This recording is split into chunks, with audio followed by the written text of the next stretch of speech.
Hello, 7th grade scientists. This is Ms. Hames. Today we're going to be going through the Safety and Process Study Guide. This is to prepare you for your unit test, which is on Friday, September 12th. You should have spent some time going through the study guide answering what you already know, and now we're going to go through and make sure that you do have all the answers, and you can check it if you got it correct. You can change it if you need to. You can add it if you didn't put anything at all. Remember, you can pause this video, rewatch it as many times as you need to outside of class. Alright, so let's look at number 1. When is it safe to taste a substance in a lab? When it smells good, what do you think? The answer is only if the teacher tells you to. Okay, that's not really a sentence, so I'm going to take off the period. Alright. When should safety goggles be worn? We've talked a lot about this. And really, it's any time that there's a risk of getting something in your eyes. Liquids could splash, small pieces could fly around. And remember, we said that the best use of safety goggles is to protect against liquid splashes. But really, you can use them to protect your eyes from anything that might be getting in them. All right, number 3, when should safety gloves be worn? Anytime something is hot or substance could stain or damage your skin. Now, the plastic gloves that we have here really wouldn't work if something's hot, but thick, heavy gloves like you might use to take something out of the oven, those could be used if something is hot. Number 4, when should lab aprons be worn? Anytime you're working with a substance that could stain or spill on your clothes is when you should wear a lab apron. Let's look at the next one. What safety precautions should be taken when you're heating liquids? Well, first of all, you don't want to touch the container that the substance is being heated with. You want to point the container away from all people.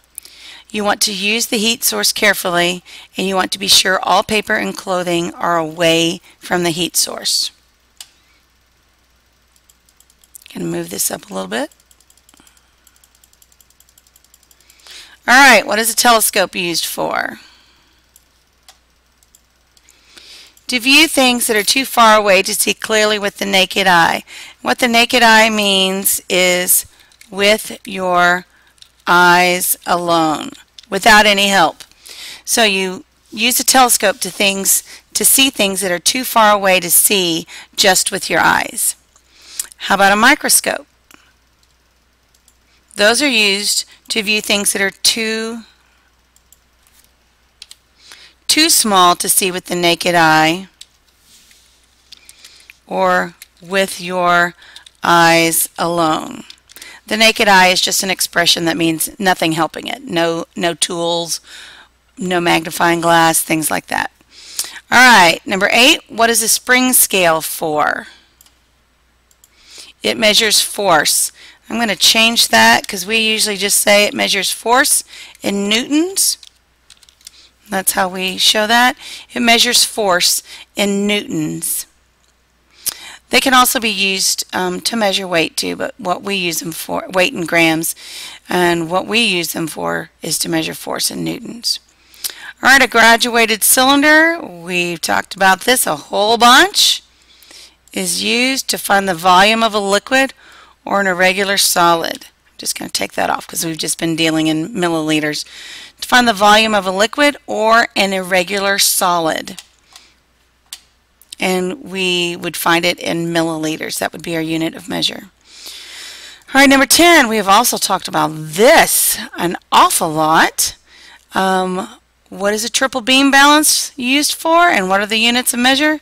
To find the mass of a substance in grams, right? It's actually lowercase g, right? Which stands for grams.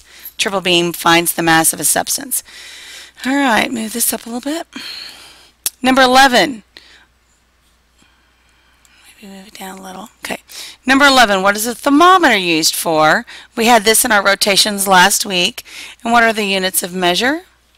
It measures the temperature in degrees Celsius, looks like that, or degrees Fahrenheit, which would look like that. Celsius is metric and Fahrenheit is standard unit, non-metric. Independent variable. Let's see how they word this. All right. The independent variable is the thing or the part of the experiment that the scientist changes. You're in control of. You decide what happens. And a dependent variable, let's see how this is worded. The result of the independent variable. It's going to be what you measure, the ending, the outcome of the experiment. And it's what you measure to see how the independent variable affected what happened. In our paper towel, the independent variable is we used 2 different kinds of paper towel. We were in charge of that. The dependent variable was how much water was absorbed because that was dependent on the paper towel. All right, 14. The picture shows the water level in a graduated cylinder after a student has placed a small object in 50 milliliters of water.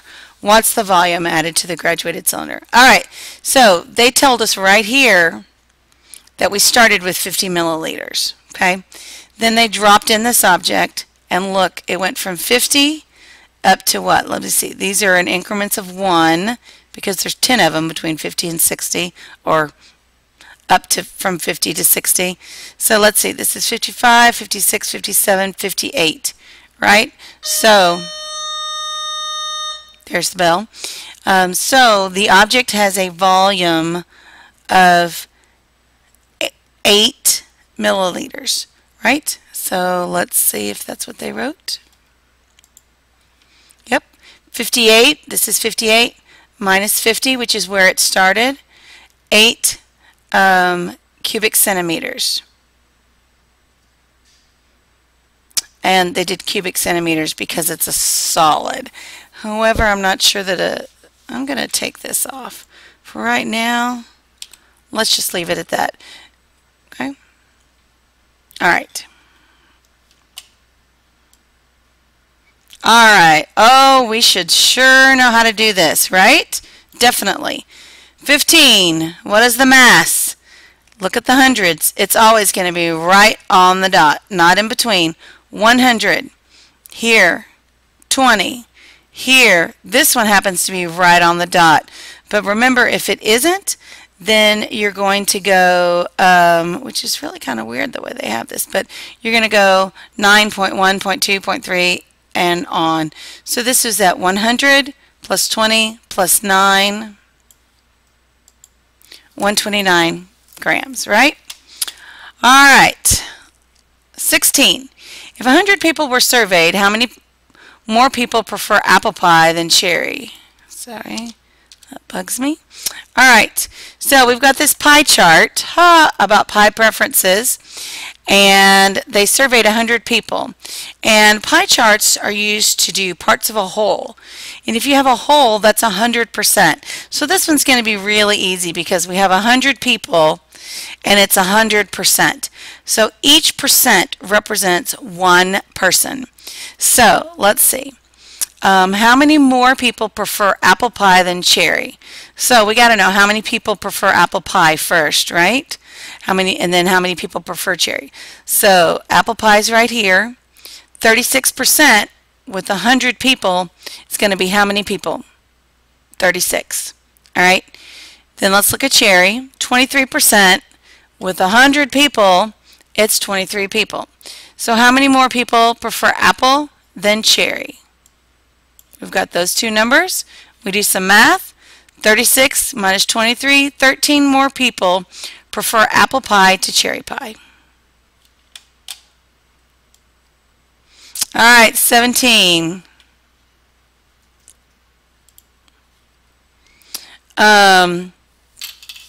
According to the graph below, what month, should be a month, had the lowest number of sales? Which month had the highest number of sales?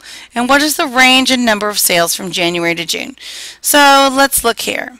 We've got January, that's 2. February is between 3 and 4, looks like 3.5. March, 3. April, 3.5. May, 4. June, 3. So, what's the first one? Which month had the highest number? Only one of them goes to 4. That would be May. Which, oh, sorry, I'm so sorry. That's the second one. The top one, the first question is what month had the lowest number of sales? And so you can see on the chart the lowest point is right here. And that would be 2, and that would be January. What's the range from January to June? Well, January was a 2, and June was a 3, but in between there was a 4. So you take the highest and the lowest when you use the range. The highest is a 4, the lowest is a 2. So what's the difference between 2 and 4? That would be your range. So January had the lowest, May had the highest, and you take 4, and of course it's in thousands here. 4,000 minus the 2,000, and the range is 2,000 because they had anywhere between 2 and 4,000. All right. Why do experiments need multiple trials? Why do they need to do it many times? To make sure you get valid conclusions. You need to make sure you get the same results over and over again. To make sure you see all of the possible outcomes and problems. To make sure there are no side effects. Okay? You don't want people testing medicine without checking to see if there are side effects, right? And make sure there are no side effects, or that there are not many side effects. Sometimes if something makes your stomach upset, but yet it's going to cure your cancer, then you'll take a stomach ache to cure your cancer. But they want to check the side effects before they start selling it. All right, what's the formula for density? The broken heart. Mass divided by volume. All right, so now that we know that the formula is mass divided by volume, let's practice a few. So what's the density of an object that has the mass 5 grams and a volume of 1? So you'd have 5 divided by 1, right? It's going to be 5 grams per cubic centimeters, right? 5 cubic. 24, a mass of 24 and a volume of 4. Let's see where that one's going to be. Oops, sorry. Jumped ahead and gave you the answers. Oh, that's all right. 24 divided by 4 is going to be 6. And right now we're more concerned with the numbers, but you use grams per cubic centimeters. And then it has a mass of 100 grams and a volume of 5 milliliters. 100 divided by 5 is 20 grams per milliliter. We're concerned with you being able to do the math and use the formula right now more than these. All right, really quickly, let's go through these. We don't have much time left. We haven't talked about this year, but you should know this. To take the magnification, let's see if it's the answer there. You take this, what's here, and you take this, and the relationship between those is that, it doesn't have it on there, is that you multiply them. So 10 times 25, it's going to be 250, okay? 250. How about here? 10 times 40, you're going to multiply it, so you're going to have 400.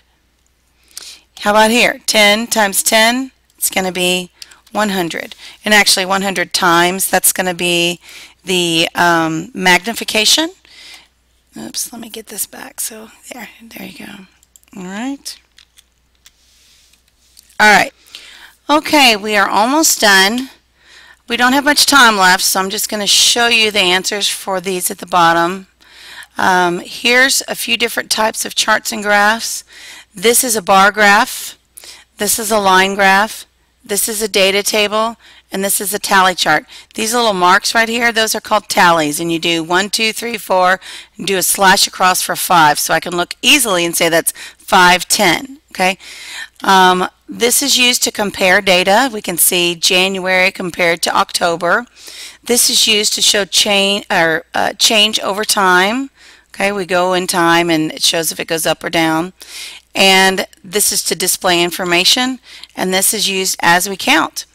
All right, that's it. Hope you've enjoyed it, and watch this as many times as you need to.